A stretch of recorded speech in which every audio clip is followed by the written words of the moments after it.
Three, two, one, action.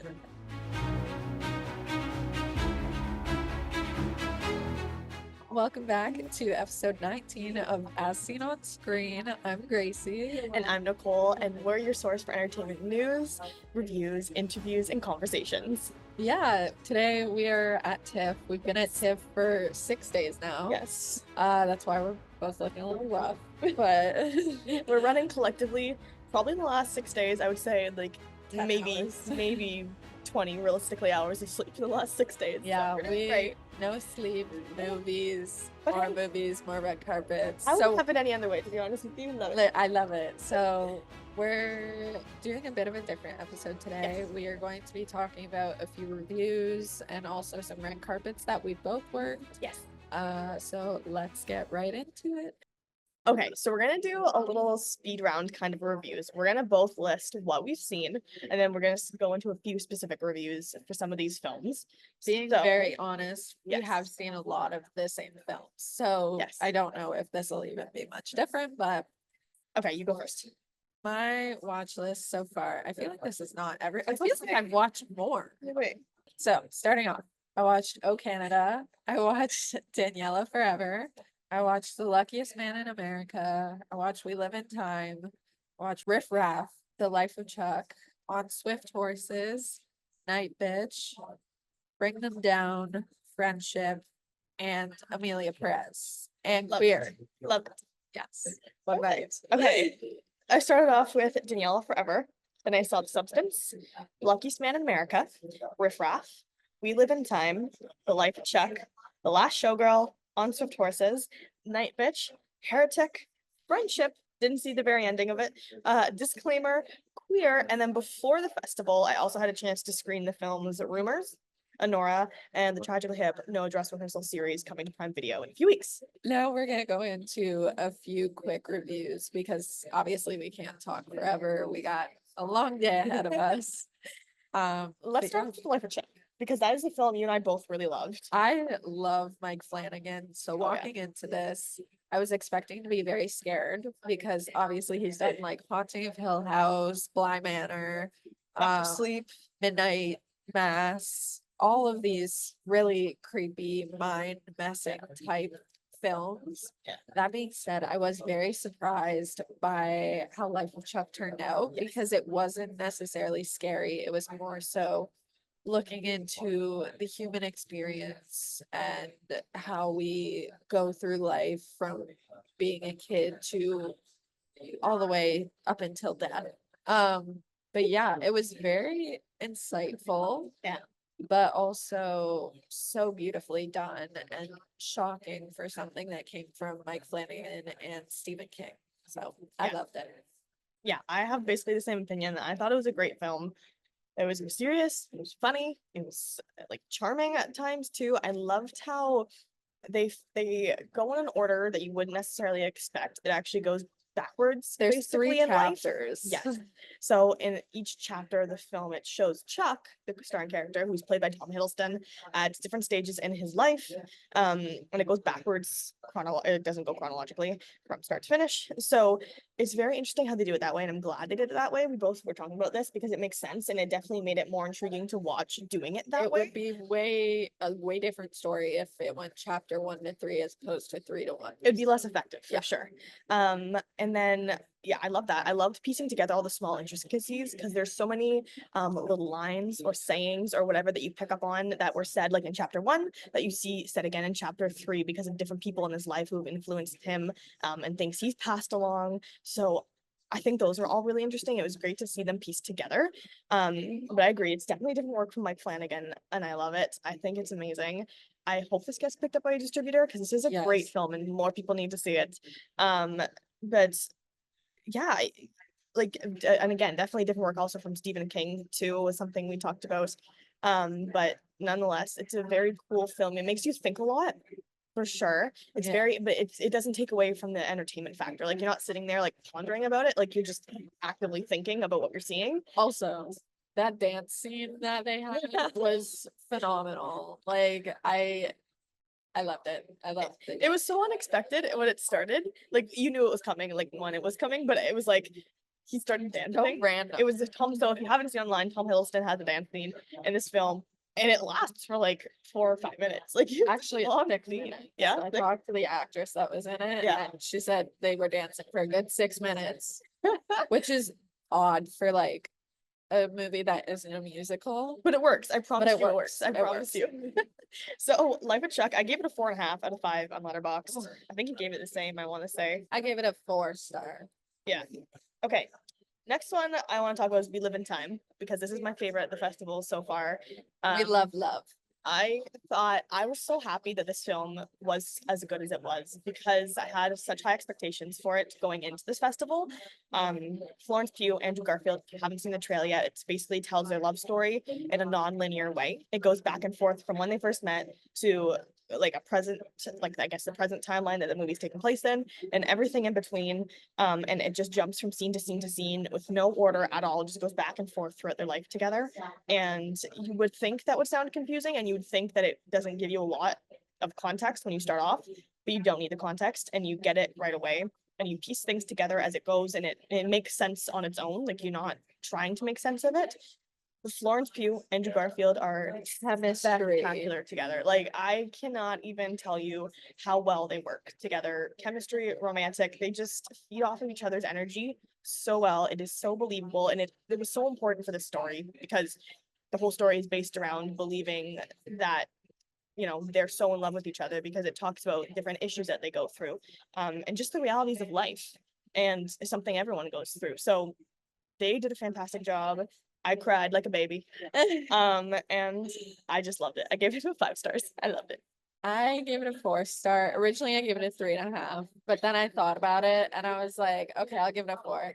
Um, Everything Nicole said is very true, but that being said, it is one of those films that you walk into knowing what's gonna happen, what the ending is gonna be, and I think that kind of took away from it for me because I was like, okay, it's basically every rom-com we've seen, but at the same time it wasn't. It was very original and it did cover topics that you don't often see covered in romantic or romantic comedy films. Um, that being said, I love their chemistry. I thought it was so funny, but still so heartbreaking. And it did hit really close to home. Like Florence Pugh in this has cancer, and I've lost a few family members to cancer. So I love seeing the idea of like trying to decide whether you live life quality versus quantity.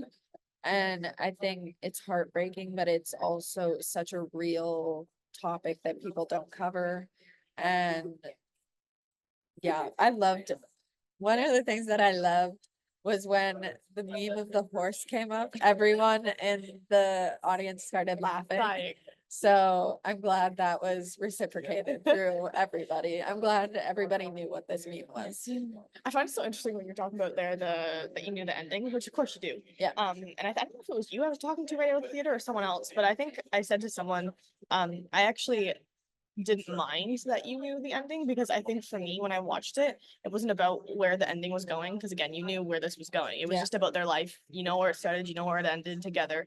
But I think the most important thing about this film was what happened in between. This film was what happened in between and what you go through in life. So that comes in theaters October 11th. Check it out. Definitely see it. It's so worth watching.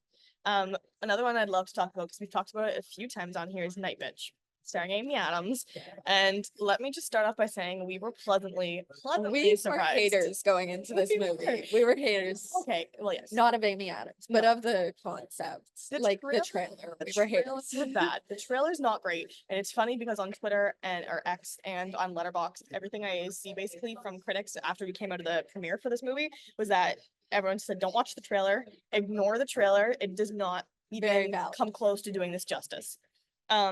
That being said, I it's love this film. I thought it was great. I was pleasantly surprised. I gave it 3.5 stars because it does definitely get odd for sure at times. But that's all part of it. but honestly, it didn't overtake the message. It has a very strong message throughout this film about female empowerment, womanhood, motherhood. And so it's something almost any female of any age, no matter where you are in life, stage you are in life, can relate to on some level. Definitely, obviously, it targets motherhood for sure, which is something we don't relate to. But I definitely resonated with some of the points, Yeah, which I think was great. it made me realize things about like womanhood, girlhood, motherhood that like I never even thought of. Yeah. And I was like, oh my God, that's so true. So it was definitely eye-opening, but also very empowering. Um, and even the men that were in, you know what? I heard someone say this. The first 30 minutes were the most comedic. Yes. And someone said that a lot of distributors look at the first 30 minutes and that's all they watch. So it makes sense that they made the first 30 minutes very comedic so that it would appeal to men or women who just wanted a good laugh. And then after that, it gets very serious and like heartfelt. So I did like how they did that. But shout out to the men who were there and still appreciated it and gave it a good rating. Because if you're a man and you gave it a bad rating, you were probably like the husband in this movie. But yeah, I have to say, Scoot McNairy is the actor that plays the husband of Amy Adams' character in this movie. And I think honestly, like they said it at the Q&A, Marielle Heller, the director, and Amy Adams, they both said that they didn't make the husband's character out to be like a villain. And he truly, truly wasn't. There were some things he really wasn't picking up on that Amy Adams's character was going through, and that wasn't necessarily his fault because he's not a woman and he didn't understand what she was going through being a stay-at-home mom. He was at work. So obviously some things on both of their ends, more communication and things were needed, but he wasn't a villain for sure. And they go through some things but I think that full circle moment, I won't say what happened, but like that full circle moment for his character was very well put on the screen. And I liked it was realistic, it felt to me, from what you see from other relationships and things like that. But yeah, great performances. Oh my gosh, the little boys in this movie. So the child, They're my favorite topic. Amy Adams Scoot McNairy's kid, like their character's kid in the movie. They're played by twins. And they came to the screening for the world premiere and they were so cute. They're like 2, 3 years old, the toddlers. They're just the sweetest, and they were so great in this movie. They were so good, so good. So I love that. But Night Bitch comes out early December, but definitely see this in theaters. It is a fun watch. Don't watch the trailer. I promise you, it is not like the trailer. Yeah. I promise you. So ignore that if you didn't like the trailer. The movie is far better than that is. Let's talk about Queer. Okay. We went to not the world premiere, the Canadian premiere of Yes. Queer. Yes. I was interesting. Okay. First half of the movie, I loved. I think throughout the whole film, even though I didn't love the second half of the film, Daniel Craig, Drew Starkey do amazing. They play off of each other so well. They have great chemistry in this film. If you don't know what this film is about, it is about the relationship their two characters forming throughout the movie. It is about queer people. Yes, and that's why the name is Queer. Plain and simple. It is based off of the book that was never finished. So when Nicole says she didn't like the second part, that was the part that was written by Justin. So Justin Kreisky is the writer. And Luca helped with the second half because they basically had creative freedom because the book was never finished. That's why it takes such a different turn than what the original start is, because it's what the book was and then completely like modernized different ending. That being said, I'm gonna be really honest. I was exhausted during this film because we had had a bunch of films and I'd been up since 5 a.m. So I did fall asleep at one point.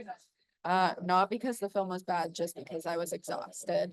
But the parts that I did watch, I really enjoyed. Was thoroughly confused by the second part, but I feel like it worked. Like for me, it just worked for this film. See, it worked for me in the sense that I understood what Luca Guadagnino was trying to do with it, and the message through the artistic direction he took the second half into. It goes very differently than the first half, and so I understand what he was aiming to do and like the messages he was trying to put out within the plot through that. For me, the artistic direction and what was happening on screen was not like my cup of tea. Definitely the first half was much more something I enjoyed. But It went overall, from performances were amazing. Mhm. I like outstanding. I loved it. Stunning. I Yeah. wouldn't be surprised if they got some awards for this one. Yeah, definitely nominations come in for them in the award season, I would assume. And yeah, it's something I like. I've been reading reviews all morning, and it definitely has varying reviews from different It's one people. of those films where it's to each their own. Yeah, so definitely it doesn't. Don't believe it has a release date yet. No. So we'll keep you updated when you can check that out. But yeah, it was overall. I'm glad I watched it. I'm very glad I did go see it. I'm gonna rewatch it because I do want to finish it fully, and I feel really bad because I did enjoy it. I was just tired. But we also did the red carpet for that. We did, and I talked to Dristaki. Yes, we both got very short interviews with Drew, but he seemed like such a sweetheart. Luca was there as well. He was rushed inside, so we didn't get the chance to talk to him. I was shocked Daniel Craig wasn't there, considering they've so sad. they've done all of their press together so far. So that was a bummer. But yeah, carpets have been interesting this year. They've been interesting, but I think both of us have gotten some decent clips. We've talked to some interesting people between the two of us and gotten some good footage. So again, we'll add it in here as we go.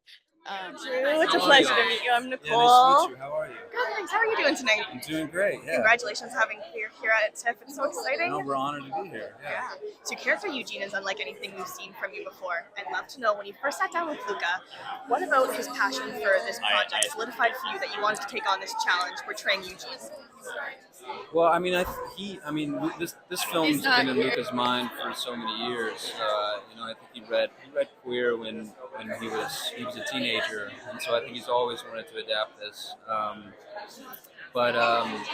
Yeah, it was very nerve-wracking. Working with people that I've looked up to for years. So I was really. It warmed my heart that he wanted me to be a part of it. So yeah. Absolutely. Congratulations. Thank you so And much. have a great night. Another one we talked about is The Luckiest Man in America, because I So think good. this is another one you and I both really like. So for those of you who don't know what this movie is, which might be many people, basically Paul Walter Hauser plays this guy who we don't know too much about. He comes in and is a very mysterious character, and he's trying to get on this game show. And it's kind of like a Jeopardy game show almost in a way. Like it's not quite. It's based off a true story. Yeah, I forget what the actual game show is called. Push your luck. Press your luck. Press your luck. Press your luck. So it's just a trivia game type idea, and then it goes through the board. So anyhow, his character gets on the show in a way that he's not supposed to get onto the show. He's trying to like sneak into it. So we don't know too much about his background, and we don't know why he's trying to sneak in. We don't know what the importance of this is. And eventually he gets on the game show and he's playing it, and things start to go very right for him, which makes the crew on this show really question what is happening. And if he's cheating, something else is happening, and who this guy is, like what is up with him.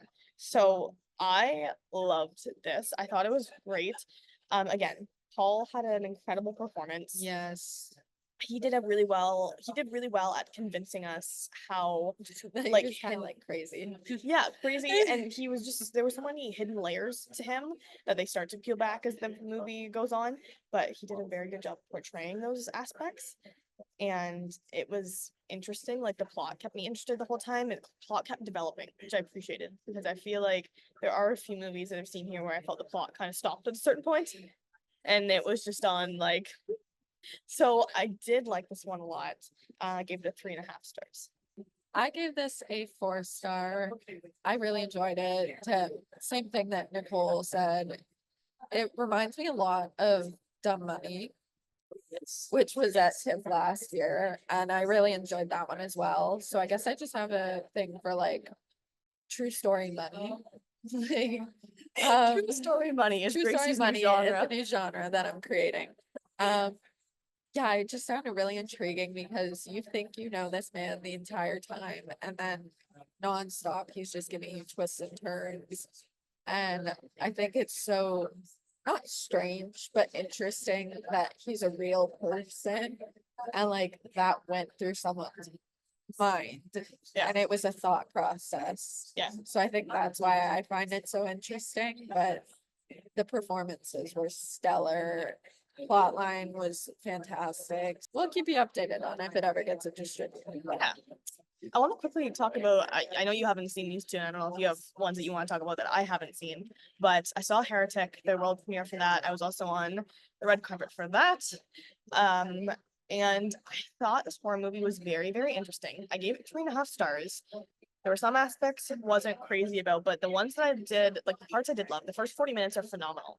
This movie really, really makes you think, which is interesting for a horror movie because usually there's not a ton of having to digest information with you at a horror movie. Basically, Hugh Grant's character welcomes these two missionaries into his house. They are trying to convince him to join the church. Things start to go very sideways. The girls start to realize, and they realize that they are now trapped in a game of cat and mouse with this man. With this man. 3 of them play off so well together. So it's Hugh Grant, Chloe East, and Sophie Thatcher. And all 3 of them are so great together. That's something I love about all these TIFF movies we've seen so far. I've been blown away by so many of the performances and just the makeup of these casts True. and how they play off of each other so well. I've been loving it. This has so much dark humor, horror, and theology behind it. So I loved that aspect of it. Again, that plays a lot into the first 40 minutes, and how Hugh Grant's character sets up this game of cat and mouse, and he reveals all this thought process behind what he's doing and what he believes and what he's trying to convince the girls of. And the humor that's used in it is very brief and light, and sometimes you have to pick up on it. Like you might miss it if you don't hear it or digest it quickly enough. And it comes back later on, they explain it. And I liked that because it was a great balance of humor to horror. Sometimes I feel like when you're trying to integrate horror or humor into horror, it doesn't translate well. Sometimes it gets too funny, like it doesn't go well, unless that's what you're trying to do. But this movie for sure integrates it in a way that it doesn't take away from the horror aspect. And it just makes you think. I loved it. And the only thing I didn't love was there were little few plot holes towards the end of it that you kind of like left thinking about, and you're like, well, that didn't quite make sense, but that's okay. And a few of the mistakes Hugh Grant's character makes at the end, or like things that he misses. He's so smart in this movie. Like you know his character's so smart. Just in this movie. No, his character. I'm saying his character is such a smart character that it's not believable that he would have missed what he did with those mistakes when they happened. Almost in a way, because he just proves this whole movie how smart this man is.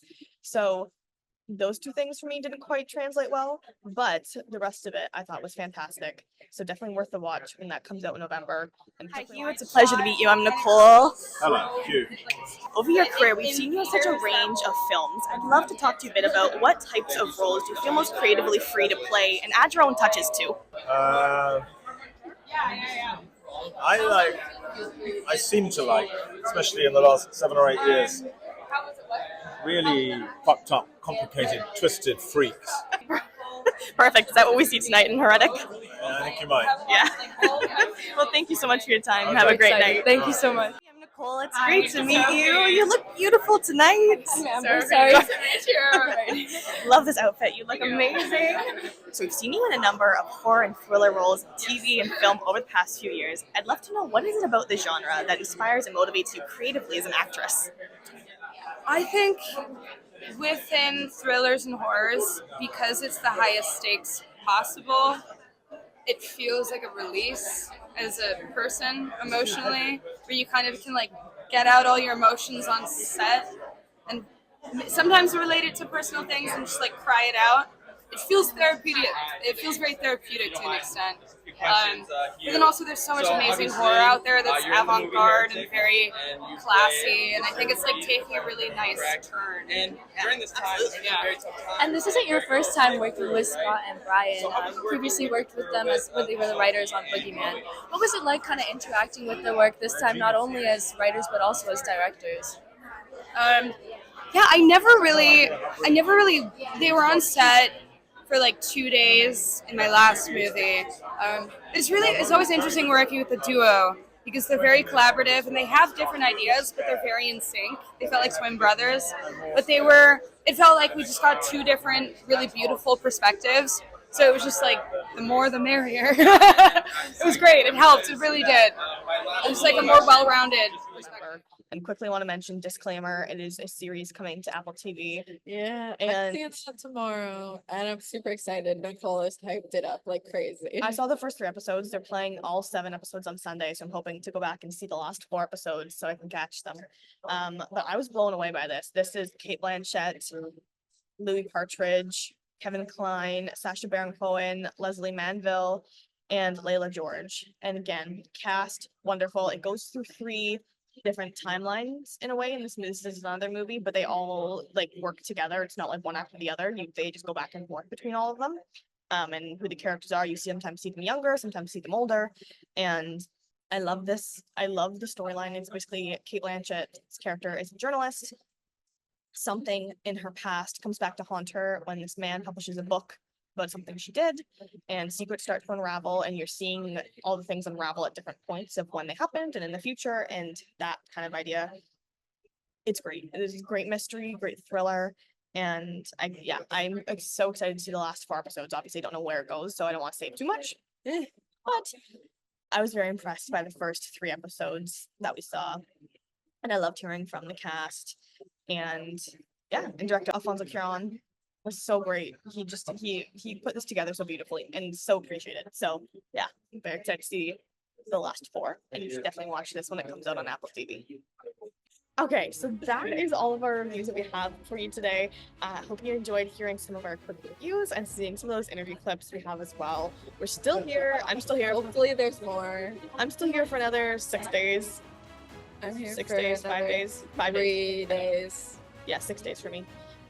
So lots more to come. We'll be back next week with another episode recapping everything else we haven't talked about. I'll probably find a way to bring up We Live in Time again to you because I love it so much and I can't wait to see it again. We Live in Time is now your I'm gonna Nicholas try to go see it. I'm gonna Galaxy. try to go see it again before this weekend. Really? Go see it if I can. Thank you for tuning in to As Seen on Screen. I'm Gracie. And I'm Nicole, and you can find us anywhere you get your podcasts on YouTube and Spotify. We'll see you next week. Bye.